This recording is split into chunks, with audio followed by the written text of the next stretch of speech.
I'm State Representative Jerry Knowles. I represent portions of Schuylkill, Berks, and Carbon counties.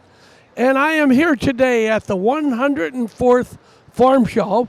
And we are looking forward to enjoying the day here at the Farm Show. And we're going to move around and we're going to interview a number of people from back home to see how they participate in our farm show. So let's go for a walk and let's meet some of our constituents. We are here at the Farm Show, and we're here with Mesa and Savannah Brown. Do I have that right? Yep. All right. You having a good time? Yes. Well, then you got to show it. You got to smile and relax. Nobody's going to hurt you here. We're just here to talk to you and learn a little bit more about 4-H. So where do you guys live, Savannah? We live in Albany Township in Berks County.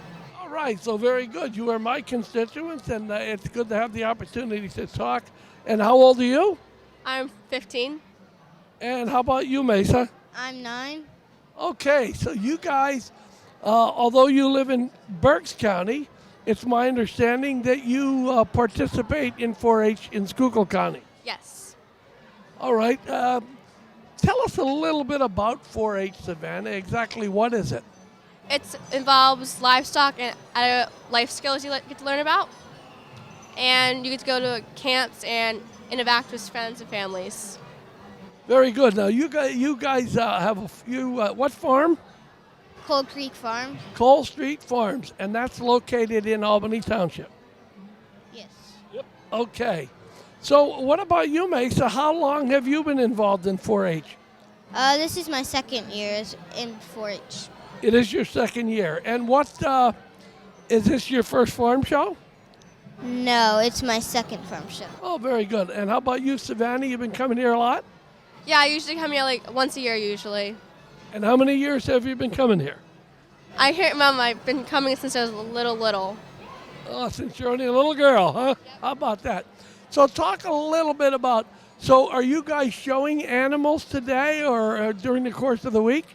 We showed Friday and Sunday, or we show beef, heifers, and we did pretty well in the shows Friday and Sunday. So you guys have to take care of them also, I guess, huh? Yes. And what is involved in taking care of them? Like, what do you do in terms of their maintenance during the course of the week? We gotta make sure they clean enough for the public, and we feed them and water them. And over the day, we make sure they're clean and everything. That's a tough job, isn't it? Yeah. So whatever got you to be interested in the, I know this is a lot of hard work, and whatever got your interest? Is this something that your parents have been involved in for a long time? Yeah, they've been involved with it for a while. So you're showing, you're showing anything else? No, we're just showing the beef up here. Okay. And when do you begin to prepare? Is this something that you prepare for throughout the year? Yeah.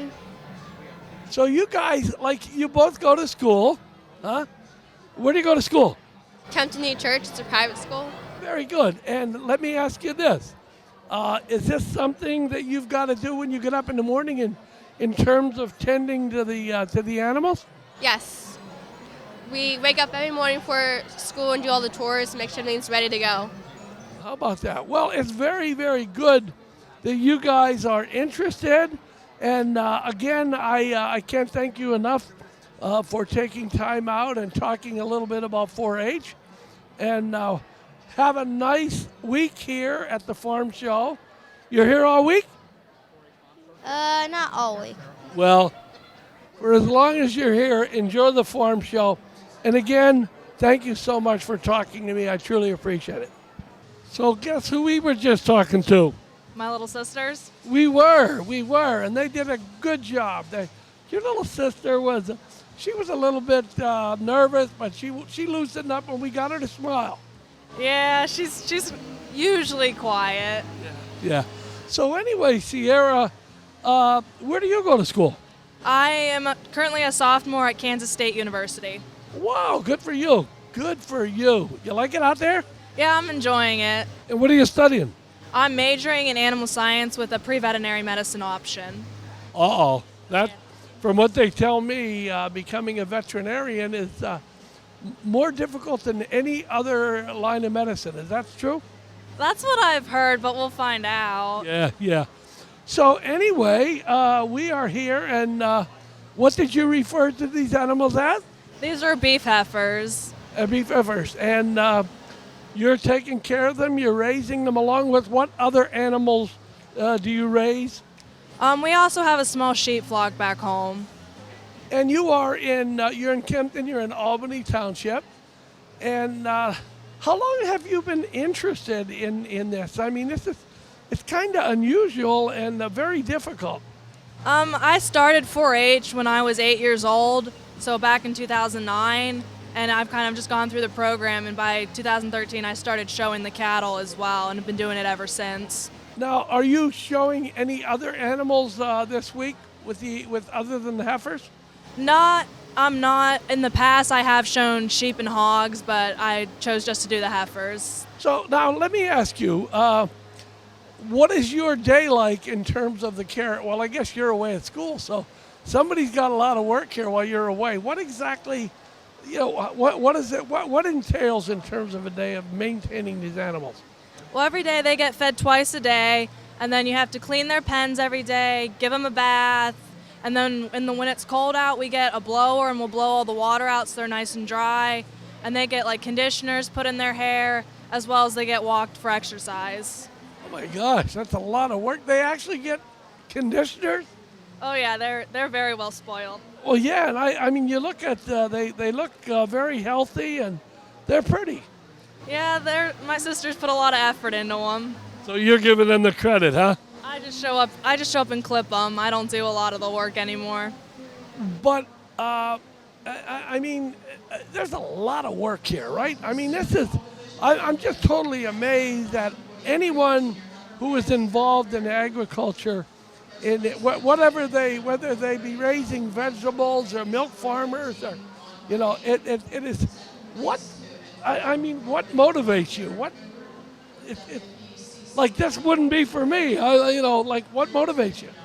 I really enjoy it. I've met a lot of really good friends through 4-H, so that's what's encouraged me to do it. And they have like interests. So it's nice to have other people that like to go outside and play with the cow and raise livestock and get their hands dirty and want to do that. Well, that's great. Well, listen, when do we go back to school? Classes start the 20th, so I have a nice long break. Oh, wow, that's cool, huh? So will you spend most of the week here at the farm show? I'll go. We've been here since last Wednesday, so we've been here a while. We'll take the girls home tonight, and then I'll come back a little bit later to visit with some more friends, and I have to give a speech later this week. Very good. Well, listen, I want to shake your hand, and I want to thank you so much for taking time out of your busy schedule to talk to us. So maybe someday it'll be Dr. Brown. We'll see, hopefully. There you go. Well, study hard. I have a feeling that you're going to do very well. And then maybe someday we'll be coming back here. We'll be interviewing Dr. Brown. So enjoy the rest of the farm show. Thank you. You do the same. Okay. All right, we are here at the Pennsylvania Vegetable Growers booth. Yes, sir. And this guy is no stranger, but for those few people who may not know who you are. I'm Baron Boots Hetherington from Ringtown. I'm a produce and berry grower up in Schuylkill County. I'm part of Jerry's 124th district. So, Well, listen, it's always good to talk to you. We talk to Boots every year because he's always got something new to tell us. So, Boots, you got some new products going on here. Talk a little bit about them. well, last year we started with the blueberry and the pumpkin funnel cake, which is very popular. This year we're doing a batter dipped, deep fried green bean. So, A battered dip. batter dipped green fried green, and they're pretty good. Oh, they're very good, but Much better yeah. than I expected. I guess that it'll be a lot easier to explain when I go home and I just tell my wife I had green beans. That'll work. That'll work. Just don't talk about the batter in the front and the oil. That's all. There you go. So explain a little bit about what you guys do here. You guys are volunteers? Yes, our association started back in the early 70s selling vegetable soup as a fundraiser to sponsor research at Penn State for fruits and vegetables, and it grew into this stand we have right now. But all these people here are volunteers. None of us are taking a paycheck home, and when the bills are all paid at the end of the year, we sponsor between 50 and 60,000 worth of research at Penn State for small fruits and vegetables. So it's a lot of these small projects that fall through the wayside. Vegetables does not have the acreage that corn and soybeans do, so we don't get chemical companies picking up our problems. So if we have insect trouble or disease trouble or weed trouble with small produce, we help fund these projects with the university. So. Well, what a worthy cause, and I guess it's really something that people don't think a lot about, but I commend you guys for what you do. What else you got going on here that's new? A lot of people come looking for a non-sugar drink. We do a strawberry drink, which has been here very popular at our stand. It's strawberries with lemon and sugar and honey. In fact, the honey comes from Auburn, Pennsylvania, from Rick and Julie Freeman's farm, and it's actually honey was produced on my farm from my strawberry patch. So, but a lot of folks come in, like you and I, Jerry, that have to watch our sugar. Okay, they're looking for something non-sweetened. So this year we have infused water, watermelon infused flavor water, and blueberry infused flavor water. So. Well, very good. That's good that, because boy, this is, when it comes to food and drink, this is the place to be. Talk a little bit, Boots, about what kind of year did you have with the strawberries? It was actually our best ever, Jerry. We had a little bit scary winter because we didn't get our strawberries covered on time. We didn't get our chemicals in properly timed. We had a light hailstorm during blossom, which scared the life out of me. But it was all said and done. God, thankful in heaven that we had our best strawberry crop ever. So. Because people talk about gambling. I mean, there's always a gamble when you're... Well, we work 52 weeks a year for 2 weeks of strawberries. And anything can go wrong in that 50 weeks that can ruin our crop. So, especially that was our first hailstorm in a long time. But luckily, it was only in blossom. There was no fruit formed. If you have fruit on the vine, a hailstone hits it, it'll get a bruise mark and it'll get rotten. So we were this close to devastation. But as all said and done, thank God in heaven, was our best strawberry crop ever. So getting away from the strawberry crop, let's talk a little bit about you. You competed in something, and I understand you came out a winner. Yes, sir. We also raise ornamental Indian corn. It's the colored corn you use for decoration in the fall. And we competed at the Schuylkill County Fair. Got a ribbon there. We were first place at the Bloomsburg Fair, and we brought the same corn down. We not only got the first division in Indian corn, but won best of show for all hays and grains. So we're pretty proud of that big orange ribbon down in the main lobby. So. Well, congratulations. Okay, lastly, talk about the most unusual food and drink that they have here in terms of, did I hear fried Oreos? Yep, they're fried Oreos next door. The mushroom growers this year have a mushroom hoagie. It's just mushrooms and cheese and gravy. The folks next door in the Penn Ag booth are doing nachos and pulled pork with the jalapenos on top. So there's always something different and unusual here. The other one is pretty neat is the beekeepers have honey-flavored, honey-sweetened ice cream. That's the only place you get it at the farm show. It'll be that's a very unique flavor. So what about ice cream? I understand that there may be a local... Yeah, the dairymen for the last 2 years now are using Libby's Creamery as their mix for the milkshake. It's they tried it 2 years. They used to use other suppliers. There was some question as to how the mix should be done. And Libby's jumped in. This is their second year now, supplying all the milk for the milkshakes to the farm show. So, Boots, you here for the week? Yes, sir. Yeah.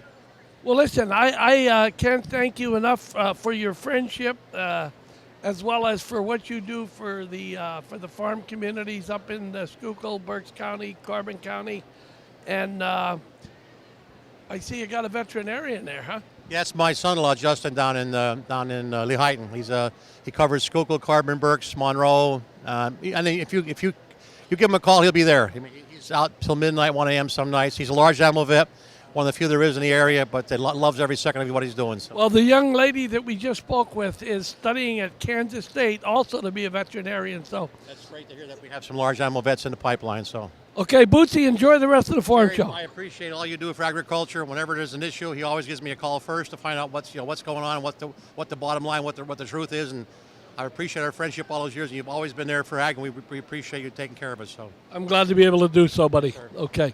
We are here at the 104th Farm Show, and I have the privilege and the honor to conduct an interview with my good friend, Secretary Russ Redding, the Secretary of Agriculture, Mr. Secretary. Pleasure. Happy New Year to you. It is always a pleasure. So, 104. 104 years. Unbelievable. It just seems like it was last week that we were sitting here talking, and This facility is just unbelievable. Can you talk a little bit about the facility? I mean, I can't imagine that there are a lot of facilities that could host an event like this. Well, there's not another facility that is as versatile as this one, right? It's got 3 arenas, right? You can do the equine arena, small livestock, and all of the entertainment, rodeos at the same time, in addition to the classroom space, to the show space. So the food, there are facilities of fairs and expositions, but nothing this versatile. It's 1 million square feet, $100 million worth of investment to make it sort of what it is. But we're proud of it. 300 shows a year, by the way, come through here. Wow. Yeah. That's unbelievable. What about the? We want something new and something different every year. What's new? Are there any highlights that you could hit on in terms of what is different or new this year as opposed to last year? Yeah, there's a couple of things. I mean, we have added a waterfowl exhibit. We used to have the duck slide here. Yeah. And then it went away, and everybody said, what did you do with it? So we brought it back in a more, not the slide, but bringing the ducks back and the waterfowl to be more in a natural habitat. So Jergowitz, up in your region is our supporter of that.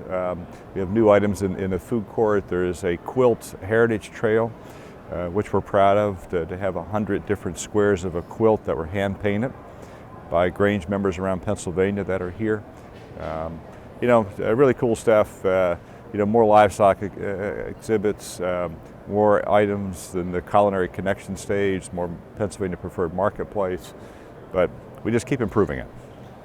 When we talk about agriculture, my understanding is that there are a considerable number. I hear a number of 75,000 jobs that we're going to have to be looking to replace over the course of time in agriculture. What do we do how do we do that? How do we deal with that? I mean, anybody that's familiar with agriculture, I don't care if you're a dairy farmer or if you're growing strawberries or whatever, it's a lot of hard work. Yeah. What do you do to keep young people interested and get them involved? That's partly what this week is about. You've got to sort of, I think, raise the awareness of what agriculture is, right? What are those jobs? You'll see signage hanging around the complex of introducing folks to the different types of jobs, doing it early. I mean, a real emphasis on, the elementary school years and trying to inspire people to say, well, what's that food safety thing? I mean, what's this conservation? What's the farmer? What's the veterinarian? But we've got to be very intentional about it is the point, and I think that's what we've tried to do the last couple of years, to say, what is agriculture? What's the size of it? What does it need? Technology is changing every one of those jobs, right? But as technology sort of changes that job, it's also the appeal of that individual to other sectors of our economy like manufacturing. So we've got to compete for them. But we want to make sure we take advantage of the FFA and the 4-H here in PA and use that as our anchor and keep talking about it, training. But where you have been helpful is on the apprenticeship and the workforce development activities. We cannot treat agriculture different when it comes to how we approach their job needs. We've done that in the past, it's changing. And really appreciate your help to do that. I'm always interested in terms, we deal with so many departments and issues in the legislature. What about legislative accomplishments in terms of agriculture? Tell me a little bit about the accomplishment over the past year in terms of legislation that you feel has been helpful. Yeah, well, I put at the top of that list, the Pennsylvania Farm Bill. And that's shorthand for a compilation of 16 different bills that made that possible, right? So it was proposed last year by the governor. It was in response to the needs that we identified in farm transitions and promoting a Pennsylvania product and making sure that you have a new generation, as we were just talking about, stepping into agriculture. But that farm bill really has been a critical piece of accomplishment for all of us, I think. It's a great bipartisan effort.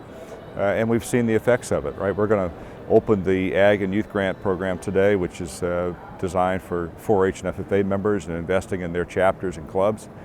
We have farm transition planning occurring, but the Farm Bill for me is like this sort of important sort of reminder of how diverse agriculture is and how we need to support it and invest in it. So it's a great accomplishment. The second one I would say, we got 2 years ago, we did the Ag Ed Commission. right? And that commission is really a partnership between Department of Education and Agriculture. And us working together for the furtherance of FFA and ag science programs in Pennsylvania. Those two, I think, are really game changers for Pennsylvania. One of the topics, or one of the things that I've always really have a lot of questions on. I know that we in Pennsylvania we launched the hemp program. Yes. And I don't know that we, including myself, I want to learn more about it. First of all, how is it going? And second of all, the commodities that it's used for. Because when we hear hemp, I think a lot of people it doesn't sink in terms. Can you help me out there? Well, we were a major producer of hemp until about 1937, and then the federal prohibition. So for 77 years, we were out of that business. And in 2014 Farm Bill, the federal Farm Bill, gave the states authority to, re-enter that in a research way.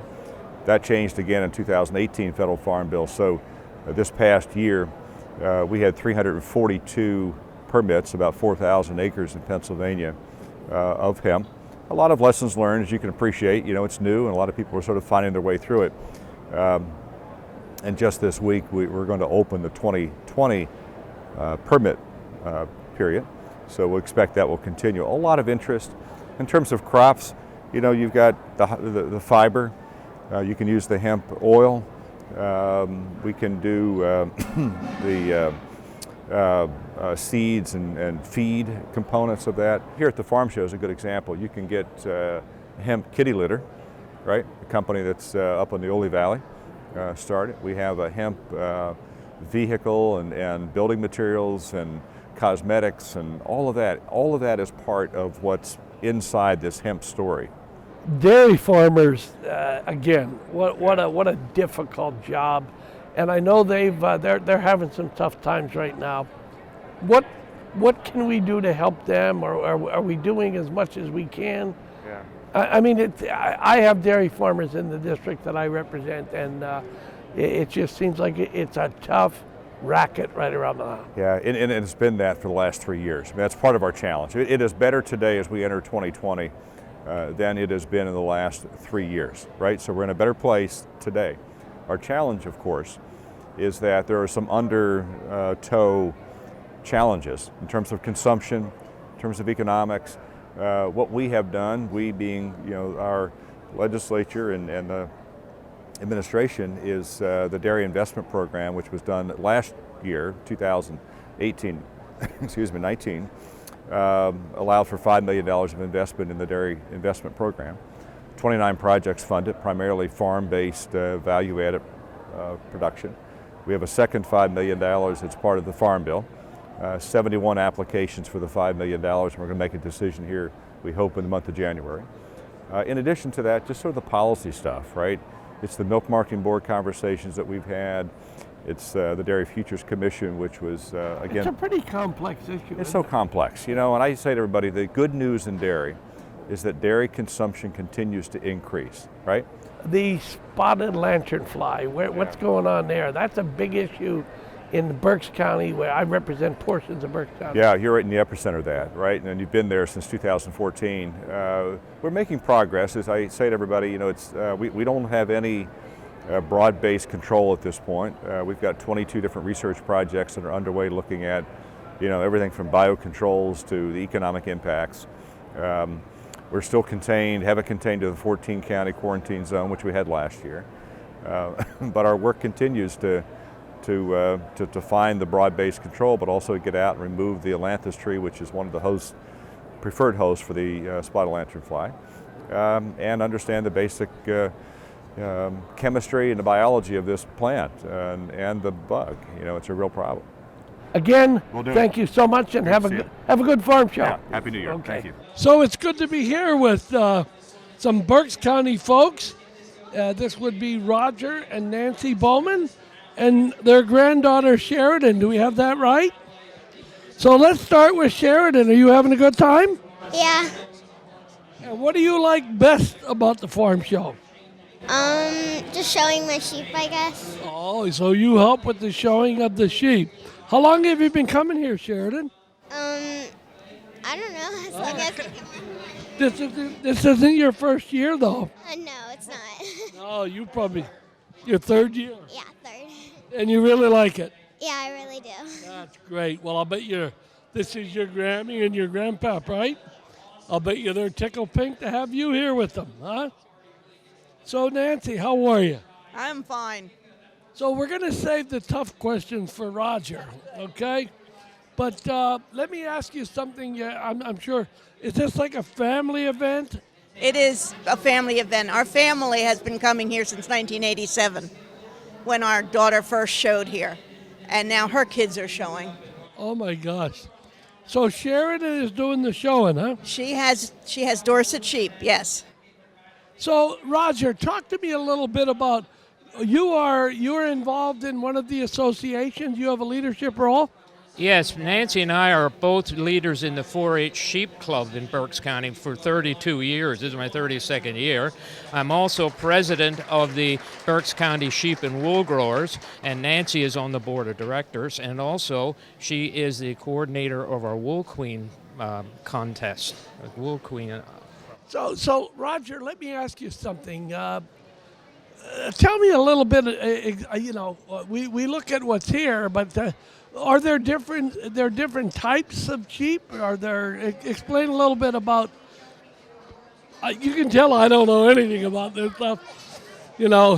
Yes, there's over 200 different breeds of sheep in the world, but they're generally classified into two main groups. You have the meat breed sheep, which are more your black-faced type sheep, which are more heavily muscled and faster growing, and then you have the wool breed sheep, which is more concentration on developing the fleece quality and having good wool. See, to me, a sheep is a sheep is a sheep, But you did okay, I understand. And no, you don't have any sheep here with you today? Not yet. Our sheep will be coming in on Wednesday for the second half of the week, and we will be bringing our Corriedale sheep, and Sheridan and her brothers and sisters will be bringing some Dorset sheep. Now, we do have wool fleeces here, though. There was wool judging on Friday, and we did well with that. In fact, we had the Grand Champion auction fleece. This is the third year in a row that we've had that here at Farm Show. Well, I think you did better than well.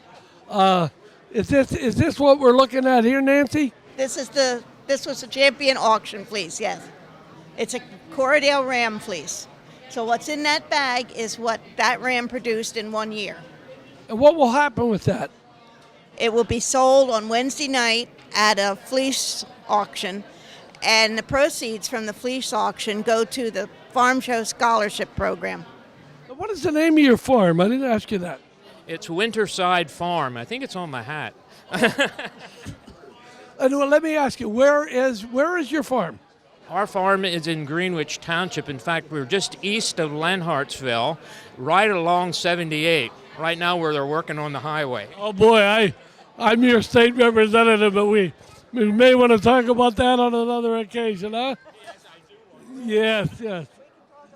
Well, we will do that. We will. Well, listen, Roger, thank you so much. And Nancy, thank you. Sheridan, thank you. And good luck. You have anything else you'd like to say? You said enough, huh? Well, listen, you guys enjoy the rest of the farm show. And again, thank you so much. Thank you for joining us today at the 104th Farm Show here at the Farm Show Complex in Harrisburg. It was good to be here and to move around and talk to some of my constituents and what they do here at the Farm Show. If you have any questions or comments regarding state government, feel free to contact me at the addresses or the phone numbers that will show on the screen at the end of the program. Again, thank you for joining us today, and I look forward to talking to you on our next legislative report.